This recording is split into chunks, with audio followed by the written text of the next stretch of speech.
পুতনা সাধুর মতো সেজে বৃন্দাবনে চললেন। বৃন্দাবনে যেতে গেলে একটু সাধু সাজতে হবে, এই সাধু সেজে যাচ্ছে। এখানে ভাগবত বুঝালেন যে যদি কেউ সাধুর মতো সাজেও, ওই সাজই একদিন তার গোবিন্দ কৃপার কারণ হতে পারে, কৃপা লাভের কারণ হতে পারে। পুতনা সেজে গেলেন সাধুর মতো, মালা চন্দন করলেন, অলকা তিলকা দিয়ে সাজলেন। অনেক শিশুর রক্তপান করলেন, কিন্তু কোনো ভক্তের গিরিয়ে যেতে পারেনি। সেই বাড়িতে গিয়েছিলেন পুতনা যে বাড়িতে কখনো সন্ধ্যা প্রদীপ জ্বলে না, যে বাড়িতে প্রভুর নাম কীর্তন হয় না, যে বাড়িতে মঙ্গল আরতি হয় না। আপনার গৃহে না অনেক অশুভ শক্তি কিন্তু কাল দৃষ্টি করতে পারে। আপনার বংশে যদি কেউ অধোগতিতে মৃত্যুবরণ করে থাকে, তাদের সেই অধোগতি প্রাপ্ত প্রেতাত্মাগুলো না আপনার আশেপাশে অশুভ দৃষ্টি দিতে পারে। এই প্রেতাত্মাকে স্বীকার করেছে আমাদের শাস্ত্রে, অশুভ দৃষ্টি দেবে আপনার উপরে অনেক ধরনের অমঙ্গল সূচনা করতে পারে। তবে হ্যাঁ, সেই গৃহ মুক্ত থাকে যে গৃহে প্রতিনিয়ত ভগবানের নাম গুণগান কীর্তন হয়, যে গৃহে সন্ধ্যা আরতি হয়, মঙ্গল আরতি হয়, যে গৃহে ভগবানের সেবা অর্চনা হয়, ওই গৃহে থেকে সমস্ত অশুভ শক্তি দূরীভূত হয়ে যায়। প্রেম চল রাধে রাধে।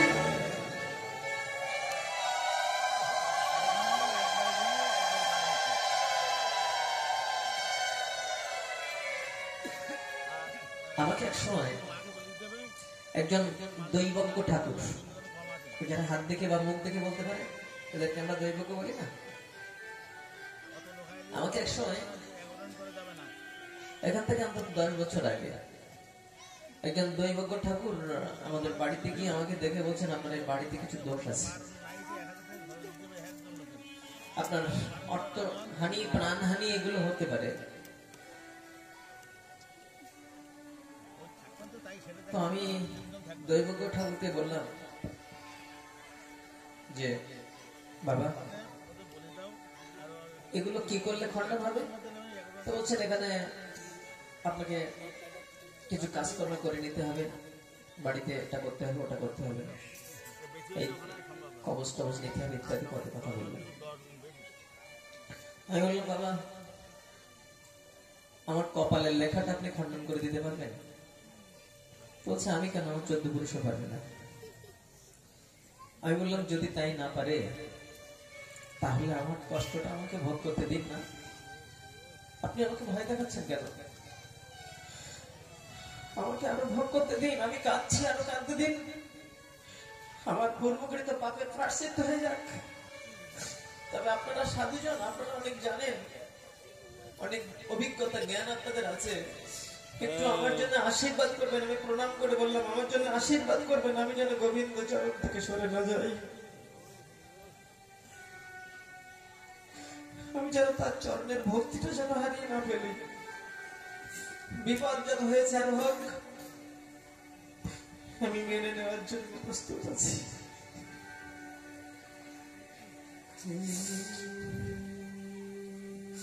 সর্বমহাপ্রায়শ্চিত্ত যে প্রভুর নাম, যত পাপ করেছি সমস্ত পাপের প্রায়শ্চিত্ত করে দিতে পারে গোবিন্দ নাম।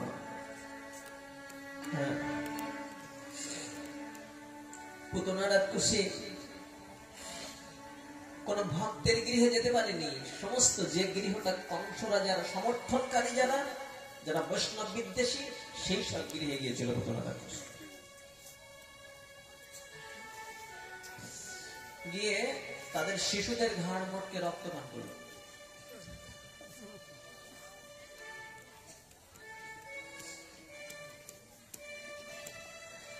এবার বৃন্দাবনে গিয়ে মা যশোদার অঙ্গনে গিয়ে, যশোদা, যশোদা রে নাম ধরে ডাকলেন। মা যশোদা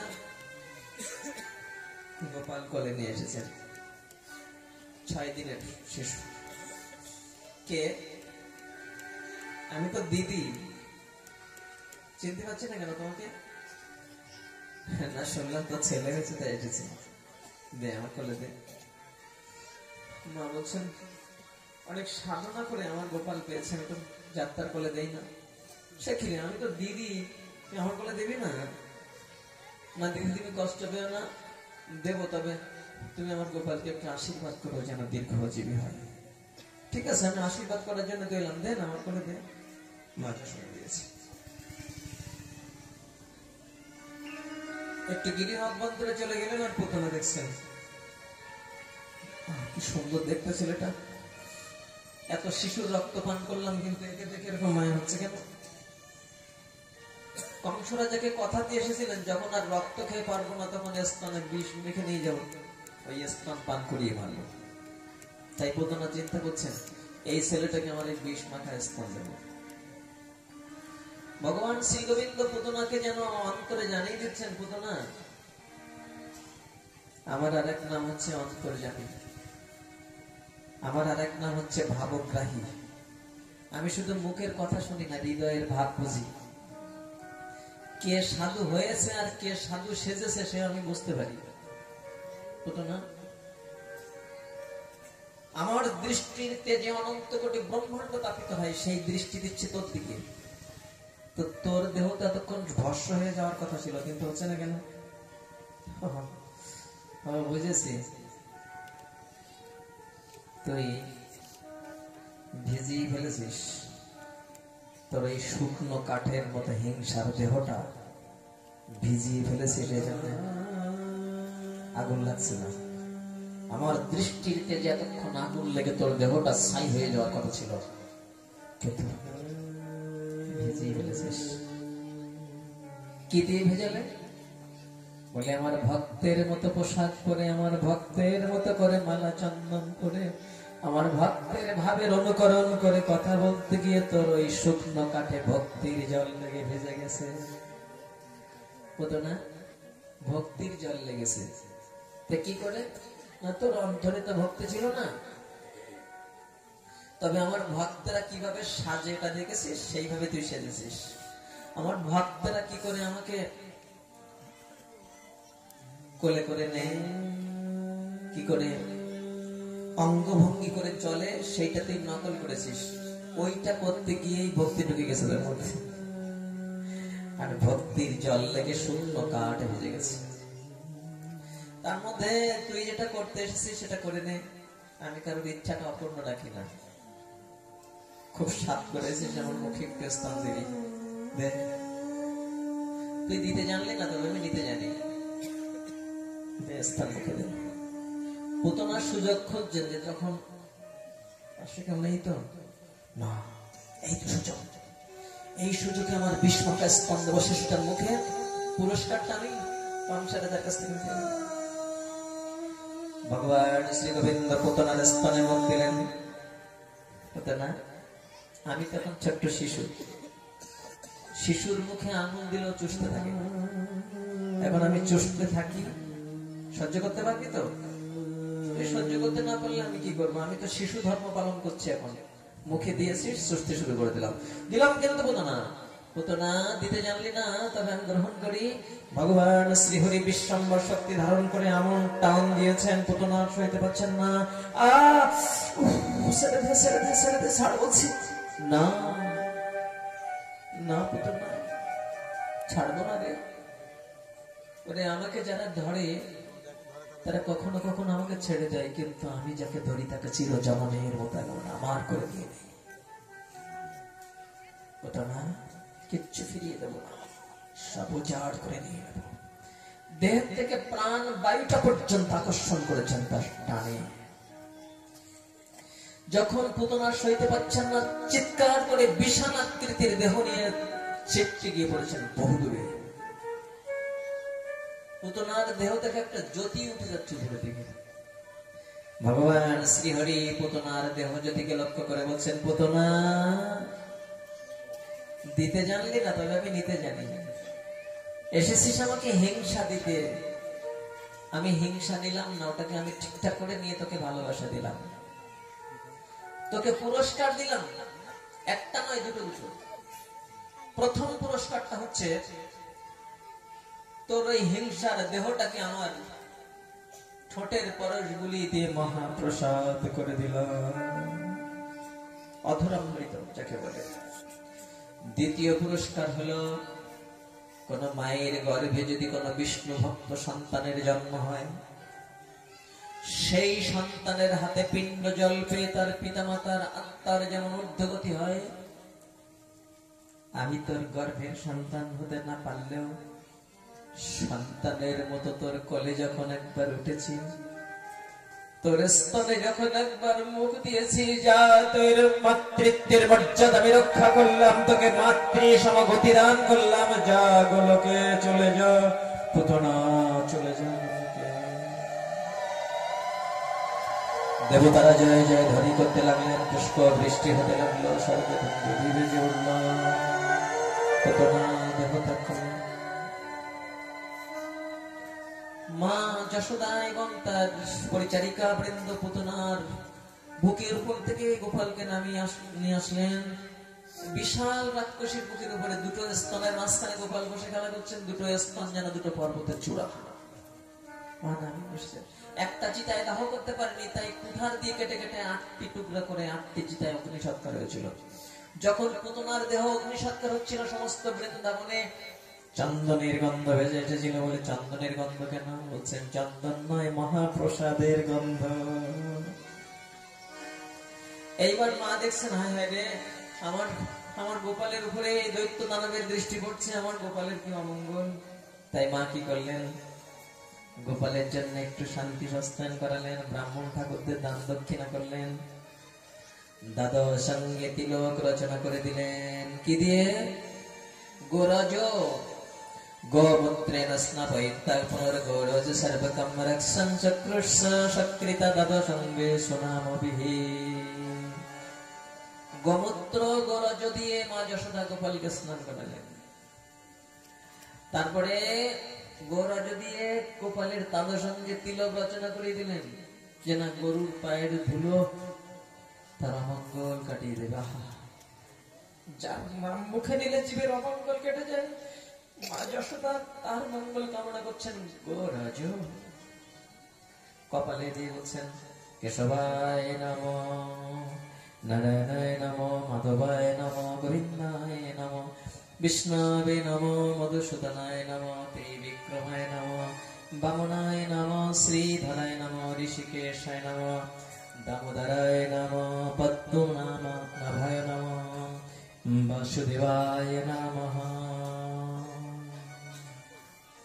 এই 12টা জায়গার রক্ষা কবচ দিলেন, যেন ভগবানের 12টার নাম বলে মা তিলক কেটে দিলেন গোপালকে।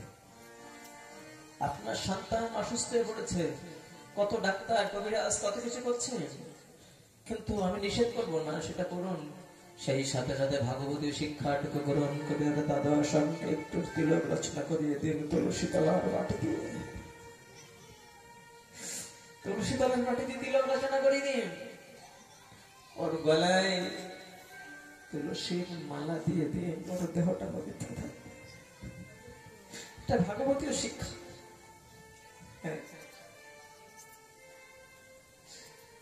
যেদিন সন্তানের পিতা হতে পারেনি, সেদিন গৌর গোবিন্দের চরণে আমার একটা অভিলাষ ছিল, যে প্রভু, যদি তোমার কোন ভক্ত গৃহে আসে, তো ওর তিলকবিহীন কপাল যেন কেউ কোনোদিন না দেখতে পায়। যতদিন আমি যতদিন থাকবো, ততদিন ওর তিলকবিহীন কপাল যেন কেউ না দেখতে পাবে, এরকম একটা সংকল্প মনে মনে ছিল। তাই ও যখন দোলনায় ঘুমিয়ে থাকতো, বাড়ি এসে যদি দেখতাম ওর কপালে তিলক নেই, সঙ্গে সঙ্গে তিলকটা পরিয়ে দিয়ে অন্য কাজে যেতাম। আপনারা সংকল্প করবেন না, আপনাদের ঘরে ঘরে আপনাদের সন্তানকে কৃষ্ণ ভক্তির পথিক করে গড়ে তুলতে চেষ্টা করুন। ছোটবেলা থেকে, বড় হয়ে গেলে সহজ আনা যাবে না পথ। ওদের অঙ্গে তিলক রচনা করিয়ে দিন। ওদের দেহটা না সদ্য ফোটা ফুলের মতো, ওদের দেহে এখনো পাপ স্পর্শ করেনি। দাদর সঙ্গে তিলক রচনা করিয়ে দিন, কল্যাণ হবে। মা যশোদা গোপালের জন্য গোপালের জন্য কত মঙ্গল কামনা করছেন, কত ডাকিনী যোগিনীকে স্মরণ করে বলছেন যে তোমরা সব চলে যাও। বলুন না আপনারা মা যশোদা কি বলেছিলেন? কৃষ্ণে গর্ভস্থ দেবগ্নি মন্দানং ভগবান পরহ ক্রীড়ন্তং পাত গোবিন্দ শয়নং পাত মাধব ব্রজন্তমব্বদ বৈকুণ্ঠয়াসিনন্तं শ্রিয়পতিঃ ভঞ্জনং যজ্ঞভোগপাত সর্বগ্রহ ভয়ঙ্কর। বললেন সমস্ত ভয়ঙ্কর গ্রহগুলো সব চলে যাও আমার গোপালের উপর থেকে। ডাকিন্ন যত ধন্যস্য কুষ্মাণ্ড জহরপক গ্রহ ভূত প্রেত পিশাচস্য যক্ষ রক্ষ বিনায়কঃ। কি বললেন? যে ডাকিনী যোগিনী ভূত প্রেত পিশাচ যক্ষ রক্ষ তোমরা সব চলে যাও আমার গোপালের উপর থেকে। কঠোরা রেবতী জ্যেষ্ঠা ভূতনা মাতৃকাদয় উস্মাদার দেহ প্রাণেন্দ্রিয় দ্রুহ স্বপ্নে দৃষ্ট মহৎপাতা বৃদ্ধ বাল গৃহস্য যে সর্বে নশ্যন্তু তে বিষ্ণুর নাম গ্রহণ ভীরবঃ। স্বপ্নে দেখা যত মহা উৎপাত, বৃদ্ধ এবং বাল গ্রহস্য যত অশুভ গ্রহগুলো সব কেটে যায় বিষ্ণুর নাম গ্রহণ ভীরবঃ। ভগবান শ্রী বিষ্ণুর নাম গ্রহণ করলে ওরা সব চলে যায়। ঝাড়িয়ে নিয়েছেন তো? আপনাদের কোলের সন্তানগুলোকে ঝাড়িয়ে নিন গোবিন্দ নাম বলে। এখানে ভাগবতী কি চমৎকার করে বলে দিয়েছে যে দুষ্ট গ্রহ ডাকিনী যোগিনী ভূত প্রেত পিশাচস্য যক্ষ রক্ষ বিনায়কঃ, এগুলো ভাগবতের শিক্ষা। কোন দিকে বাদ রাখিনি ভাগবত, কোন দিক বাদ রাখেনি। আপনি কৃষ্ণ ভক্তির অনুকূলে জীবন যাপন করুন, আপনাকে অশুভ গ্রহের ভয় করতে হবে না। ভগবানের নাম কীর্তন করুন। গতকাল একজন ভক্ত বলছেন যে আমি অমাবস্যা পূর্ণিমা এবং প্রতিপদে যদি কোনো ভক্তের কোন গৃহে যদি আমি থাকি, তো এই গৃহে কোনো অশরীরী প্রেতাত্মার কোনো অশুভ দৃষ্টি আছে কিনা বলতে পারবে, আমি দেখতে পাই। ভক্ত বলছেন, এবং এমন একজন ভক্ত বলছেন সেটা খুব নির্ভরযোগ্য, যার কথাটা আমার অন্তত অবিশ্বাস হয় না। হ্যাঁ, আমি দেখতে পাই তুলা রাশি দেখতে পাই। তো যাই হোক, এই প্রেতাত্মাকে স্বীকার করেছে আমাদের শাস্ত্রে যে অশরীরী প্রেতাত্মা তারা এইরকম অধোগতিতে সব এমন একটা সময় আছে, সেগুলো তাদের বিচারণের সময়, সে সময় তারা এইসব কাল দৃষ্টি নিক্ষেপ করে। হ্যাঁ, তারপরে পুতনা সংহার হয়ে গেল, কংস রাজার একজন মিত্র সংহার হয়ে গেল, মনোবল হারিয়ে গেল খানিকটা। হায় হায়, এত বড় রাক্ষসীকে পাঠালাম তো। তারপরে পাঠালেন শকট অসুরকে। শকট অসুর অদৃশ্য হয়েছিলেন, কাউকে দেখা দিচ্ছিলেন না, অদৃশ্য। গোপাল তখন কেবল একটু হাত পা নাড়াচাড়া করে খেলা করতে শিখেছে। হ্যাঁ, এমন লাথি দিয়েছে সেই শকটের উপরে, হুড় হুড় করে সব ভেঙে চুরে গিয়ে ছিটকে পড়েছে। মন্থনে সেই শকটের দণ্ড, চাকা, পাড়ান এক একটা থেকে ছিটকে গিয়ে পড়েছে। তার মধ্যে গোপাল খুব সুন্দর সুস্থ হয়েছে। ছোট্ট শিশুর পা অত উপর পর্যন্ত উঠবে মা ভাবতে পারেনি, বিশ্বাসও করিনি। সঙ্গে যারা খেলার সাথীরা ছিল তারা বলছে, মা তোমার ছেলের পা ওই পর্যন্ত উঠেছে। মা তখন গোপালকে বুকে জড়িয়ে বলছে, ওরা ছোট মানুষ বুঝে গেছে, আমার গোপালের পা কখনো ওই পর্যন্ত উঠতে পারে না। যারা দেখেছে তারা বলেছে, কিন্তু মা মেনে নিচ্ছেন না। থাক, মেনে নেওয়ার দরকার নেই, আমি তোমার কাছে ছোট্ট গোপালই থাকি। শকট অসুর সংহার হয়ে গেল। একটা একটা করে কংস রাজার শত্রু যাচ্ছে, এই কংস রাজার মিত্ররা যাচ্ছে। তারপরে আরেকটা অসুর আসলো, তার নাম হচ্ছে তৃণাবর্ত অসুর।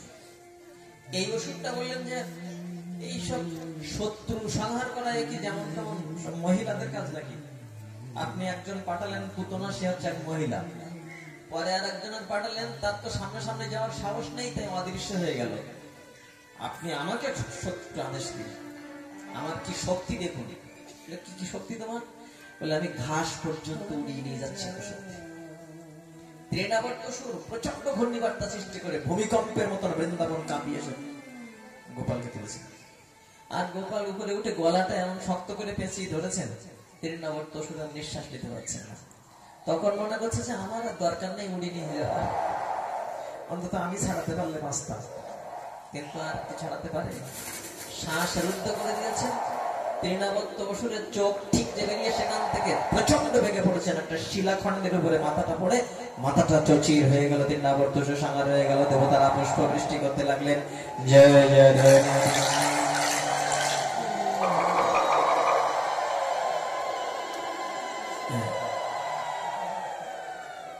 তারপরে ভগবান শ্রী গোবিন্দের শুভ নামকরণ লীলা, বাল্য লীলা।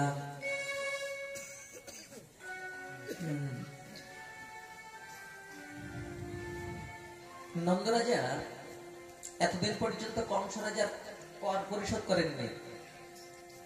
কংস রাজার কর পরিশোধ করেননি। সন্তানাদি হয়নি বলে মন খারাপ ছিল। জমি জায়গা কে দেখবে, আর রাজত্ব আর কে নেবে? এত বছর বয়স হয়ে গেল, একটা সন্তান হয়নি, খাজনা পত্র দিতে হবে না। এইবার গিয়েছেন খাজনা দিতে, না একটা ছেলে হয়েছে যখন একটু গুছিয়ে রেখে যায়। তাই নন্দরাজা কংস রাজার খাজনা দিতে গিয়েছেন, কর পরিশোধ করতে গিয়েছেন। গিয়ে দেখা হলো বসুদেবের সাথে, কিন্তু মনটা একটু ব্যস্ত হয়েছিল যে আমার এই বারবার উৎপাত হচ্ছে, কি জানি আমার ছেলেটার কোনো অমঙ্গল হয় কিনা। সেই সময় বসুদেবের সাথে দেখা হলো। বসুদেব বলছেন যে মিত্র, ওই আমার একটা ছেলে আছে তোমার ওখানে, রোহিণীর গর্ভের যে সন্তানটা, ওই ছেলেটাকে একটু নামকরণ করাতে হবে। তো সেই সঙ্গে তোমার একটা ছেলে হয়েছে শুনলাম বহুদিন পরে। বসুদেব ভিতরের কথাটা কিন্তু বলছেন না, তোমার একটা ছেলে হয়েছে শুনলাম বহুদিন পরে, তো দুটো ছেলের একসাথে নামকরণ করিয়ে নিলে ভালো হয় না? তা হ্যাঁ ঠিক আছে, ভালো। তো ঠিক আছে, আমাদের এই কুলপুরোহিত রয়েছে গর্গাচার্য, ওনাকে পাঠিয়ে দেবো, ওটা নামকরণ করিয়ে নিয়ে। তাই গর্গাচার্য এসেছেন। নন্দরাজাকে এসে বলছেন, মহারাজ আমি হচ্ছে যদুকুলের পুরোহিত, আমি যেখানে নামকরণ করতে এসেছি এটা বেশি জানাজানি করা যাবে না, তাহলে কিন্তু কংস রাজা আবার সন্দেহ করবে যে যদুকুলের পুরোহিত ওখানে ওই গোয়ালা পাড়ায় গিয়েছে কেন ওদের নামকরণ করতে। ঠিক আছে, তাহলে গোয়াল ঘরে জায়গা করে দেবো। এই গোয়াল ঘরের মধ্যে দুটো ছেলের নামকরণ করা হবে, একটা হচ্ছে রোহিণী নন্দন, আর একজন হচ্ছে যশোদা নন্দন। এই দুজনের নামকরণ হবে। গর্গাচার্য নামকরণ করতে বসে ছেলে দুটোর দিকে তাকিয়ে চিন্তা করছে, দেখি কাদের নামকরণ করতে এসেছি। আহা, এ তো যেমন তেমন শিশু নয়। দেখছেন না, হার গোলকের হরি, আজ তুমি আমার সামনে রয়েছে, তোমার নামকরণ করার জন্য আমাকে এনেছে এখানে। প্রভু, অনন্ত কোটি ব্রহ্মাণ্ডে অনন্ত নাম তোমার, কত ভক্ত কত নামে তোমাকে ডাকে, জানি না আজ তোমার কি লীলা, আজ তোমার কি ইচ্ছা। তো অনন্ত কোটি ব্রহ্মাণ্ডে যে নামটা সব থেকে উত্তম, তুমি সেই নামটা আমার মুখে ব্যক্ত করিয়ে দিও। প্রথমে নাম রাখলেন রোহিণী নন্দনের। এই ছেলেটা খুব শক্তিশালী হবে, তাই নামের প্রথমে বল থাকবে যুক্ত হয়ে। আর এই ছেলেটা তার রূপে গুণে সবাইকে মোহিত করে দেবে, খুব মনোরম হবে ছেলেটা। তার আচরণ, তার ব্যবহার, তার সবকিছু খুব মনোরম হবে। তাই তার শেষে রাম যুক্ত হবে, একসাথে এই ছেলেটার নাম হবে বলরাম। এই ছেলেটা আরেক নাম হচ্ছে শঙ্কর্ষণ। বলরামের নাম করছিলেন। এবার যশোদানন্দনের নামকরণ করতে গিয়ে ভক্তিতে মাথাটা প্রভুর চরণে নিচে করছেন সরজা। প্রভু, সেই নামটা আমার মুখে তুমি ব্যক্ত করিও, তোমার অনন্ত কোটি ব্রহ্মাণ্ডের অনন্ত নামের মধ্যে সর্বোত্তম নামটা তুমি আমার মুখে ব্যক্ত করিয়ে নিও। এই বলে নামকরণ করছে। आसन वर्णस्त्रयस्य गृहन्नतनुजुगं तनः शुक्ला रक्तस्नातपीतैदनीं কৃষ্ণতাঙ্গতः। মহারাজ, আপনার এই ছেলেটা যুগে যুগে বিভিন্ন বর্ণ পরিগ্রহ করে এসে থাকে, কখনো শুক্লবর্ণ, কখনো রক্তবর্ণ, কখনো পীতবর্ণ। ইদানীং কৃষ্ণতাঙ্গতঃ, সম্প্রতি তিনি কৃষ্ণ বর্ণ নিয়ে এসেছেন, তাই ছেলেটার নাম হবে কৃষ্ণ।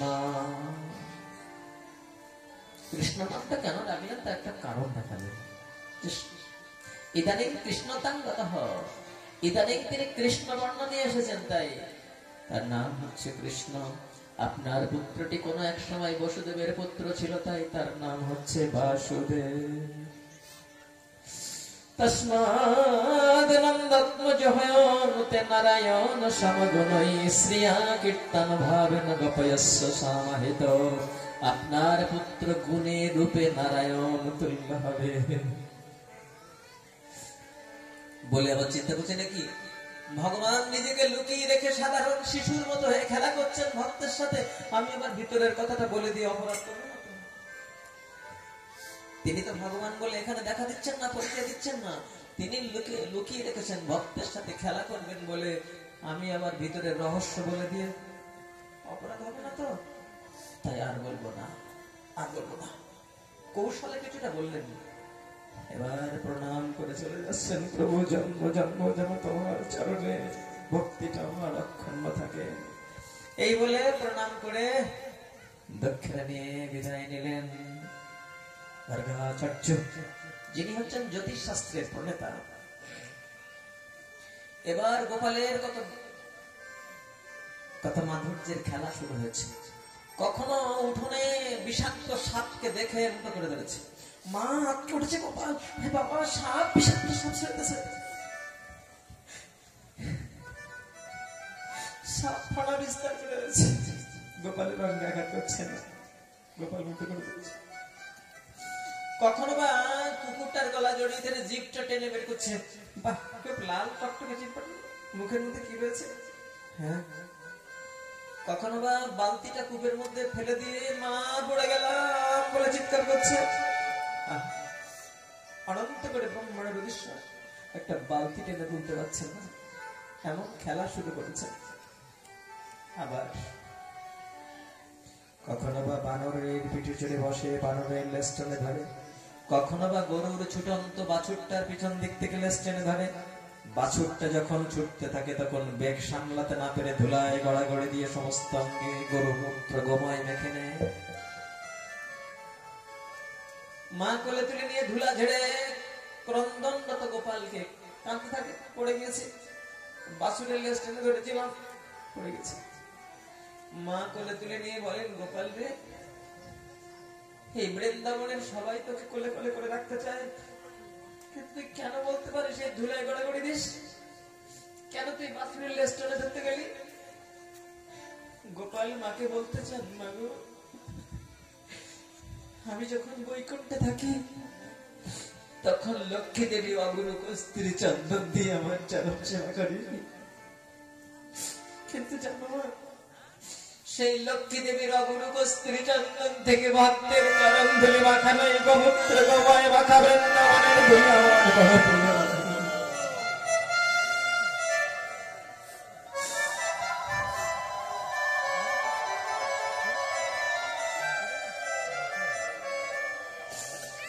তাই আমি সেই অগুরু কস্তুরী চন্দনের সেবাকে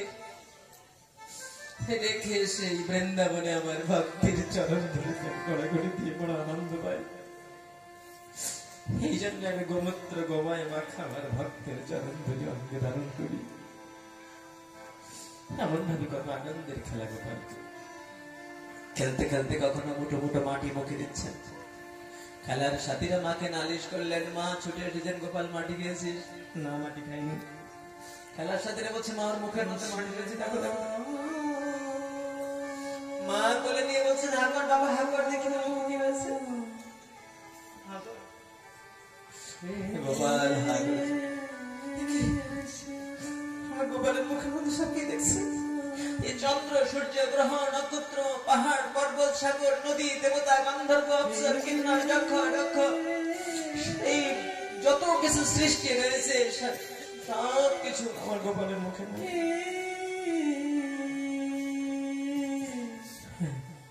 কি আমার মতন কত মা, ওর পিতার মতন কত পিতা ওর মুখের মধ্যে। আমার ছেলের উপরে কোনো ভূত প্রেতের দৃষ্টি পড়েনি তো?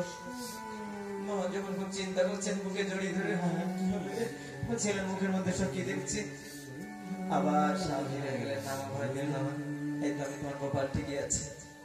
কত খেলা কৃষ্ণের যাতে লীলা সর্বোত্তম নরলীলা, আর নরলীলার মধ্যে সর্বোত্তম হলো তার বাল্যলীলা। বিশ্ব ব্রহ্মাণ্ডের পিতা ছোট্ট শিশু হয়ে ভক্তকে বাবা বলে ডেকে, মা বলে ডেকে এমন ভগবানকে কোথায় দেখছি? একদা গৃহদা শিশু যশোদা নন্দ গেহিনী কর্মান্তর নিযুক্তা সুনীর মামন্ত স্বয়ং গদি। একদিন মা যশোদা গোপালকে নবনিমন্থন করে খাওয়ানোর জন্য নবনিমন্থন করতে বসেছেন।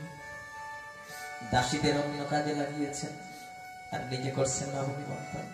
ভাগবত শিক্ষা দিয়েছেন, গোবিন্দ সেবার কাজটা আপনি নিজে হাতে করুন। নবনিমন্ত্রণ করছেন। গোপালের ক্ষুধা পেয়েছে, ঘুম থেকে উঠেছেন, চোখ মুছতে মুছতে খেতে দাও মা, খিদে লেগেছে গো। সে কি এত তাড়াতাড়ি কেন? এতক্ষণ ঘুমাস, ঘুমিয়ে থাকিস তাড়াতাড়ি উঠবে। হ্যাঁ জানো মতো খিদে লেগেছে। আর তুমি এত ডাকাডাকি করলে ঘুমানো যায়? হ্যাঁ আমি ডাকছি, ডাকুনি।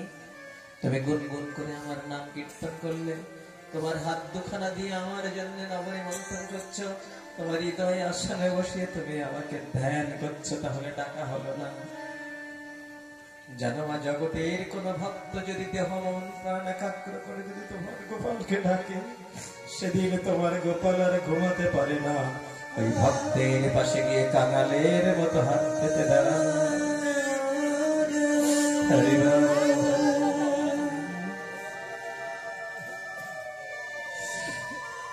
মা খেতে দিচ্ছেন না, দণ্ড চেপে ধরেছেন। তারপরে মা কোলে তুলে নিলেন, বুকে মুখে স্তন দিয়েছেন। না এই গোপালের ইচ্ছা শক্তি মায়ের চোখটা নিয়ে গিয়েছেন উনানে চাপানো দুধের হাঁড়ির দিকে। দুধ উতলে পড়ে দিচ্ছে। মা গোপালকে নামিয়ে রেখে দুধের হাঁড়ি রক্ষা করতে গেলেন।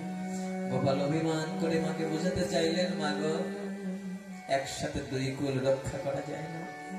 একটা কুল রক্ষা করতে গেলে আর একটা কুল ভাঙতে দিতে হয়। আপনারা যারা ভাগবত আসলে এসেছেন, আপনাদের একটা কুল ভেঙে যাচ্ছে। সংসার ধর্মের দিকে ঠিক ঠিক নজর দিতে পারছেন না। এক সপ্তাহ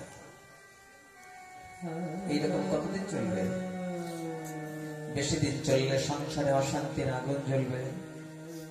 কতজন বলবে সাধু হয়েছে তো সংসার দেখবে কে? কতজন বলবে সাধু না তো সব ভান্ডির দল? কতজন বলবে? পারবেন সহ্য করতে? যদি সহ্য করতে না পারেন তাহলে আর আসবেন না ভাগবত শুনুন। কিন্তু ভক্তি নিয়ে এসেছেন, কৃষ্ণ কথা শুনতে নিষেধ করা তো ঠিক হবে না। তাই বলছি, আসবেন তারাই যারা মায়ার সংসারের সমস্ত জ্বালা যন্ত্রণা দুঃখ কষ্ট নিন্দা অপবাদ লাঞ্ছনা গঞ্জনা সবকিছু মালা চন্দনের মতো করে হাসি মুখে গলায় পড়তে পারবেন, সবকিছু সহ্য করতে পারবেন। কৃষ্ণ তোমাকে ভালোবাসি, যত আঘাত দেবে দাও, যে যা বলে বলুক না, কৃষ্ণ আমি তোমার হয়ে গেলাম। এইরকম দৃঢ়তার সাথে যেদিন কৃষ্ণকে ভালোবাসতে পারবেন, সেই দিন প্রতিটা ভাগবত আসরে যাবেন। যেখানে ভাগবত কথা নাই সেখানে যাবেন কৃষ্ণ কথা শুনতে, ভাগবত কথা শুনতে। আমি দেশের নই, দশের নই, আমি স্বামীর নই, স্ত্রীর নই, পুত্রের নই, কন্যার নই, গোবিন্দ আমি তোমার। যদি অন্তর থেকে বলতে পারবেন গোবিন্দ আমি তোমার, সেদিন যাবেন প্রতিনিয়ত ভাগবত কথা শুনতে। মা যশোদা দুধের হাঁড়ি রক্ষা করে গেলেন। ঘরে গিয়ে দেখলেন গোপাল সব ভেঙে তছনছ করে ফেলেছে। মা গোপাল গোপাল বলে ছুটছেন, দাঁড়া দাঁড়া দুষ্টু দাঁড়া বলছি। সব হয়ে নয়নে শ্বাস কম্প বারবার, গলে দোলে মনি মুক্তা দীপ কণ্ঠ। যার নাম কীর্তন করলে জম ভয় পায় তিনি আজ ছুটছেন মায়ের। বলছেন একেই বলে খেলা। কি হ্যাঁ, কি অপরূপ খেলা। যখন ছুটছেন মা ধরতে পারছেন না গোপালকে। দাঁড়া দুষ্টু দাঁড়া বলছি। গোপাল বোঝাতে চাইলেন মা কি দিয়ে ধরবে, ভালোবাসা দিয়ে না অহংকার দিয়ে? অহংকার দিয়ে ধরতে দাও, তাহলে ধরো দেখি। আজ তোমাকে দিয়ে বোঝাবো যে অহংকার দিয়ে কেউ আমাকে ধরতে পারে না, ধরতে গেলে ভালোবাসা দিয়ে ধরতে হয়। এক পর্যায়ে মা কেঁদে পড়লেন, চোখ দিয়ে জল পড়ছে। নারায়ণ, আমার গোপালকে তুমি ধরতে দেবে না? ও রাজপথের দিকে গেলে যানবাহনের অঙ্গে ধাক্কা দেবে, আমি গোপাল পাবো কোথায় তখন? এই বলে যখন কাঁদছেন গোপাল বললেন আর কাঁদাবো না, এই নাও ধরো। বাঁধতে গেলেন চুলের খোপা থেকে ফিতা খুলে, কিন্তু বাঁধতে পারলেন না, কম পড়ে গেল 2 আঙুল। কেন 2 আঙুল কম পড়ল?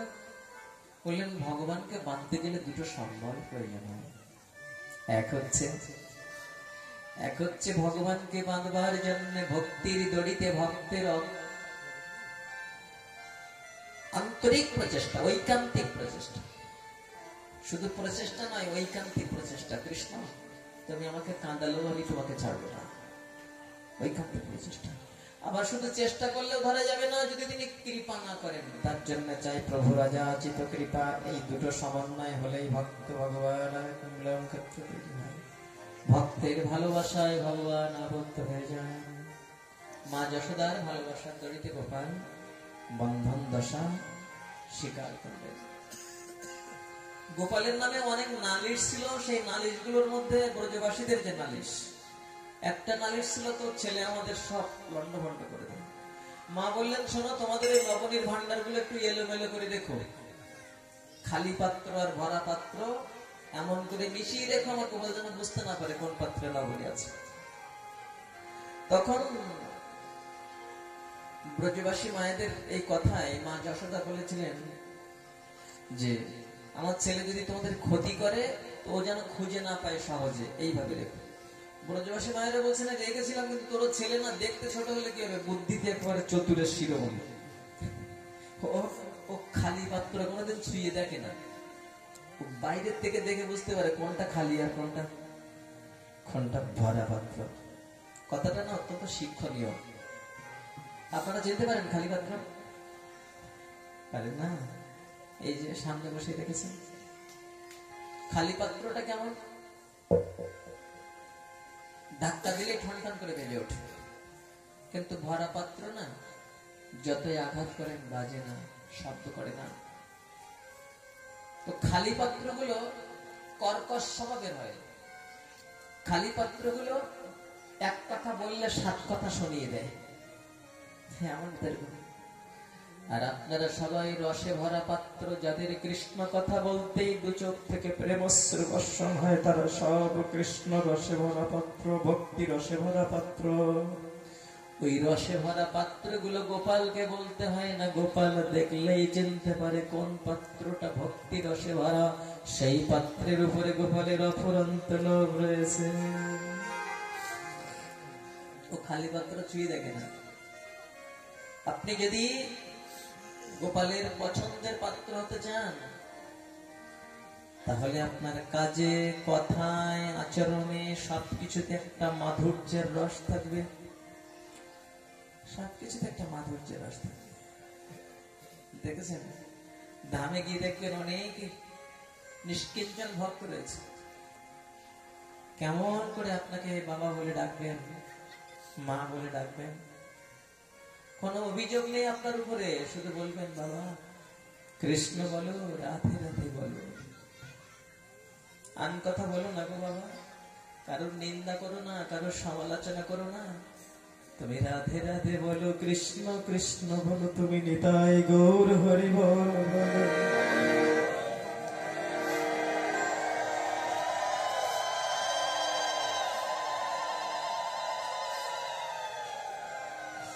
রসের পাত্র হয়ে গড়ে ওঠো, তাহলে গোবিন্দের পছন্দের পাত্র হবে।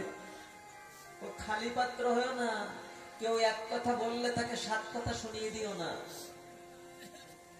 কর্কশ স্বভাবের হয় না, তাহলে গোবিন্দ পছন্দ করবে না। অত্যন্ত শিক্ষণীয় ভাগবতের প্রত্যেকটা লীলা, অত্যন্ত শিক্ষণীয়। হ্যাঁ, একজন কৃষ্ণ ভক্তের আচরণ স্বভাবটা এমন হবে, সবকিছুর মধ্যে একটা মাধুর্য থাকবে। হ্যাঁ, তিনি সহজে কারোর মর্যাদা লঙ্ঘন করে কথা বলবেন না, সবাইকে সম্মান দিয়ে কথা বলবেন। যেটা আমার মহাপ্রভুর শিক্ষার মধ্যে রয়েছে যে অমানি না মানদেন, যাকে কেউ সম্মান দেয় না তাকেও কৃষ্ণ ভক্ত সম্মান দিয়ে কথা বলবে। এই শিক্ষাটা যদি আমাদের মধ্যে থাকতো না, তাহলে কত শান্তি পেতাম, কত শান্তি। কিন্তু কে কাকে কত অপমান করতে পারে। এইভাবে মা যশোদা গোপালকে প্রেমরজ্জ পাশে বদ্ধ হয়ে উদুখলে কুবেরের তনয় যুগ হেলায় তারিলে। ভক্তির দড়িতে আবদ্ধ হয়ে ভগবান 2 অসুরকে উদ্ধার করে দিয়েছিলেন, যাদের নাম ছিল নলকুবর আর মণিগিরি। খুব বড় লোকের ছেলে ছিল না, ওই নলকুবর আর মণিগিরি খুব বড় লোকের ছেলে ছিল। আর ওই বড় লোকের ছেলে হলে না, একটা জিনিস বেশিরভাগ ক্ষেত্রেই হয়, সেগুলো কি বলছেন, বুদ্ধি ভ্রংশরাজ গুণঃ শ্রীমা দাদা বিজত্তাদি যত্র স্ত্রী দূতমা সবহ। সে রজগুণের দ্বারা তার বুদ্ধি ধ্বংস হয়ে যায়, সে অবৈধ স্ত্রী সঙ্গ করে নেশাগ্রস্ত হয়ে যায়, আর জুয়া খেলায় আসক্ত হয়। এইগুলো টাকা পয়সা বেশি থাকলে এইগুলো হওয়ার সম্ভাবনা বেশি হয়। তো বুঝছেন, বুদ্ধি ভ্রংশ হয়ে যায়। এই জন্য আমাদের এই মা লক্ষ্মীর পাশে না পেঁচা দেওয়া। পেঁচা দিনের বেলা দেখতে পায় না, সাবধান করে দিয়েছেন, ওগো তোমার প্রয়োজন অতিরিক্ত অর্থের পাহাড় যখন তুমি জমাবে না, পাহাড় তৈরি করবে, অসৎ ভাবে অর্থ উপার্জন করে করে পাহাড় তৈরি করবে, মনে রেখো বিষয়ের স্বভাব হয় করে মহা অন্ধ, সেই কর্ম করে যাতে হয় ভববন্ধ। তুমি করবে না বলছো, তোমাকে সেই পথে নিয়ে যাবে যেখানে গেলে ওই অবৈধ নারী সঙ্গ হবে, যেখানে গেলে নেশাগ্রস্ত হবে, আর যেখানে গেলে জুয়া খেলায় তুমি মেতে যাবে, সেই পথে তোমাকে টেনে নিয়ে যেতে চেষ্টা করবে। এই জন্য ওই অর্থ এই জন্যই অনেক সময় অনর্থ হয়ে দাঁড়ায়। তবে হ্যাঁ, অর্থ যদি সৎ পথে ব্যয় হয়, তবে সেখানে অর্থের সার্থকতা হয়। অন্নন্তে পাশবযাত্রা নির্দয়ৈরজিতাত্মবিহি মন্নমনৈরিমং দেহমজনা মৃত্যুনশ্বরং। তারা নিষ্ঠুর ভাবে পশু হত্যা করে আর নিজেকে অজর অক্ষর অমর মনে করে। বলে কেন? ভালো করে জীব হত্যা করবো, আর ভালো করে খেয়ে দিয়ে শরীরটাকে খুব সুস্থ করবো, আর কোন সমস্যা হলে যদি চোখ একটা নষ্ট হয়ে যেত কিনে নেব, যদি কিডনি যদি একটা ড্যামেজ হয়ে যেত টাকা দিলে তো আবার কিডনি পাওয়া যাবে। হ্যাঁ, যদি হার্টের ভাল্ব যদি নষ্ট হয়ে যেত, ও এখন টাকা দিলে পাওয়া যাচ্ছে। বলছেন এইসব মনে করে নিজেকে বললেন দেহ জড়া মৃত্যুনশ্বরম, এই দেহটাকে, এই নশ্বর দেহটাকে তারা অবিনশ্বর মনে করে অর্থের অহংকারে। দেব সঙ্গীতম পন্তে কৃমি বীর ভস্য সঙ্গীতম ভূত দৃগ তৎকৃত স্বার্থং কিং বেদু নিরয়যত। যে দেহটা একদিন শ্মশানের এক মুঠো ছাই হয়, যে দেহটা একদিন পচে গলে মাটিতে মিশে যায়, যে দেহটা একদিন শিয়ালের শকুন ছিটে ছিটে খায়, এই দেহটাকে তারা অমর ভাবে। এর দ্বারা কি স্বার্থ সিদ্ধি হতে পারে? এই দেহের স্বার্থ একমাত্র এটা মানে বলকে অস্মিন পুংস স্বার্থ পরশ্রিতা একান্ত ভক্তির গোবিন্দী সর্বত্র তদীক্ষণম। এই মনুষ্য দেহের সার্থকতা কেবল সেইখানে যার দ্বারা গোবিন্দ চরণীয় হইত কি ভক্তি হয়। প্রেম শ্রী বল রাধে রাধে।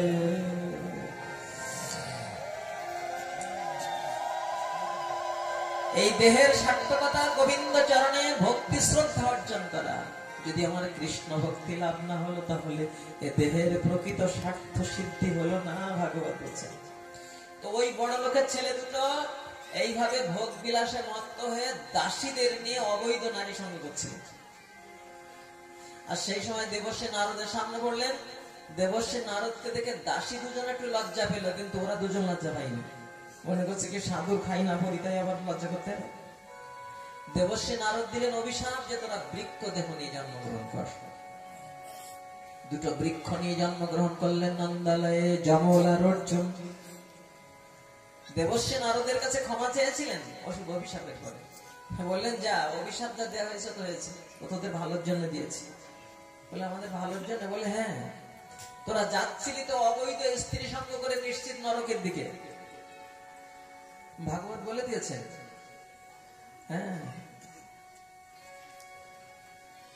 কষায়া তারা তিস্তিকময়া সুরমা লৌহমজ্জা পুরুষমালিঙ্গয়ন্তি।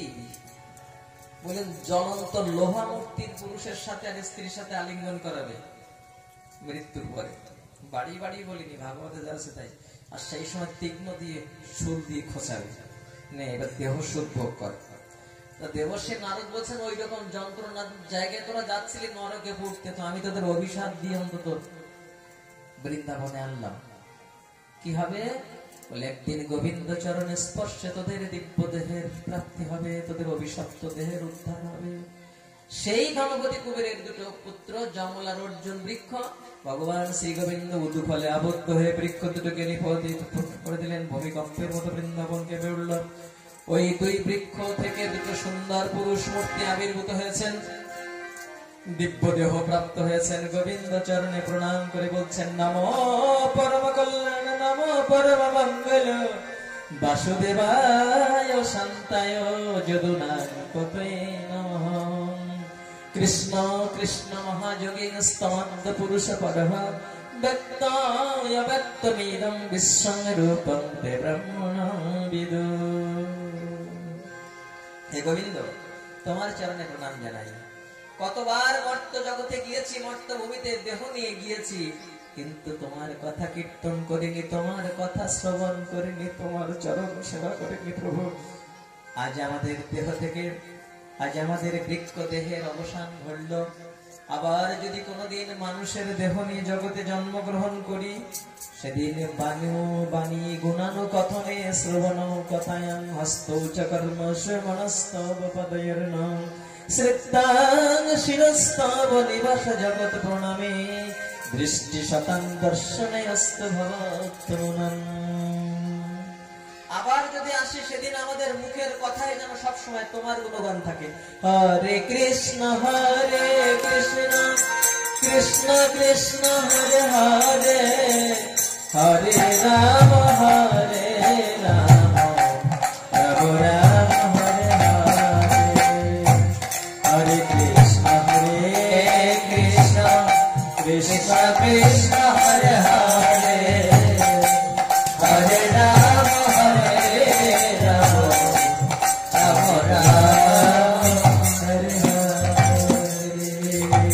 শ্রবণ কথায়া। যদি কান দুটো নিয়ে কোনদিন জগতে আসি, সেদিন এই কানে যেন তোমার কথা শুনতে পারি। হস্তৌ চ কর্মসু, প্রভু যদি আমাদের হাত দুখানা দিয়ে জগতে পাঠাও, সেই হাত দুখানা দিয়ে যেন ফুল তুলসী তুলে তোমার চরণে নিবেদন করতে পারি। আর এই মাথাটা নিয়ে যদি আসতে পারি, সিদ্ধাং শিরস্তব নিবাস জগৎ প্রণামে, যেন ভুলুণ্ঠিত হয়ে তোমার চরণে প্রণাম করতে পারি। দৃষ্টি শতাং দর্শনে অস্তু ভবত্তমনং, যদি চোখ দুটো দিয়ে জগতে পাঠাও, তাহলে যেন তোমার শ্রী বিগ্রহ দর্শন করতে পারি, তোমার সাধু দর্শন করতে পারি। প্রেম সে রাধে রাধে। হ্যাঁ, আসল ছিলাম দাম্পত্য।